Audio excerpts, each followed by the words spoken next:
प्रभाग क्रमांक 13 मध्ये शिवशाहू विकास आघाडीचा प्रचार जोमात सुरू आहे। आज मोठ्या प्रमाणात रॅली निघालेली आहे। आपल्यासोबत माजी नगरसेवक अमर जाधव आणि विद्यमान उमेदवार आहेत। काय सांगाल आजच्या फेरीबद्दल? तुम्ही जर या ठिकाणी कार्यकर्त्यांच्यातला उत्साह, लोकांच्यातला उत्साह बघितला तर प्रभाग क्रमांक 13 ची निवडणूक ही जनतेने हातात घेतलेली आहे आणि जनतेने ठरवलेलं आहे। शिवशाहू विकास आघाडीचे आमचे चारही उमेदवार या ठिकाणी आमच्या मुस्कान खानापुरे भाभे असतील, अश्विनीताई गोंदकर वहिनी असतील, माझ्यासोबतचा माझा सहकारी नागेश शेजाळे असेल आणि मी स्वतः या इचलकरंजी शहरामध्ये प्रचंड अशा विक्रमी मताने आम्ही चौघच्या चौघ या ठिकाणी निवडून येत आहे। अशा पद्धतीचा संदेश आणि उत्साह या लोकांच्या मधनं आपल्याला पाहायला मिळेल। संपूर्ण प्रचार यंत्रणा आणि बघितली तर निवडणूक अटीतटीची होईल असं नागरिक सांगतायत। काय सांगा? संपूर्ण जर तुम्ही अभ्यास केला, संपूर्ण लोकांचा जर कानोसा घेतला, निवडणूक कोणत्याही पद्धतीची अटीतटीची नाही आहे। तर निवडणूक ही संपूर्ण एकतर्फी आहे।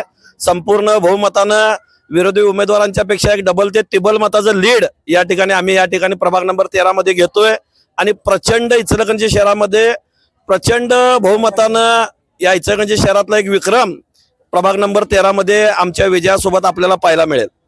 आपल्यासोबत नागेश शेजाळे देखील आहेत। या ठिकाणी आमचे पॅनल प्रमुख अमरजीत जाधव तसेच मुस्कान खानापुरे, अश्विनीताई गोंदकर ह्या उमेदवार आहेत आणि मी नक्की सांगतो या इचलकरंजीच्या प्रभाग क्रमांक 13 मधल्या जनतेनं हे इलेक्शन आपल्या हाती घेतलेले आहे आणि प्रचंड अशा मताने हे पॅनल निवडून येईल एवढंच मी सांगतो। कारण हे पूर्ण इलेक्शन जनतेनं हाती घेतल्यामुळे प्रचंड अशा मतानं प्रभाग क्रमांक 13 मधले जनता आम्हाला निवडून देईल। सध्याची परिस्थिती इचलकरंजी शहरामधली बघता तर इचलकरंजी शहरामध्ये गेले 10 वर्ष झाले पाणी दू ह्या विषयावरच राजकारण चालू आहे।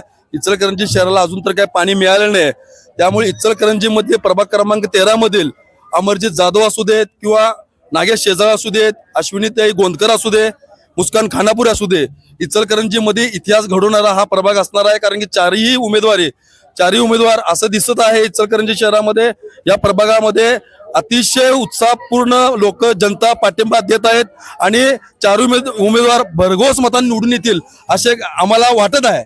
एवढंच बोलतो। जय महाराष्ट्र। तर आज रॅलीला मोठ्या प्रमाणात पाठिंबा मिळालेला आहे। बघू शकतो आपण एकदम मोठ्या प्रमाणात ही रॅली निघालेली आहे आणि या रॅलीला मोठा पाठिंबा मिळालेला आहे। शिवशाहू विकास आघाडीला हा मोठा पाठिंबा आणि आज या उमेदवारांनी आपल्या विजयाची नांदी असलेलं घोषित केलेलं आहे। आपण पाहू शकतो मोठ्या प्रमाणात रॅली निघालेली आहे।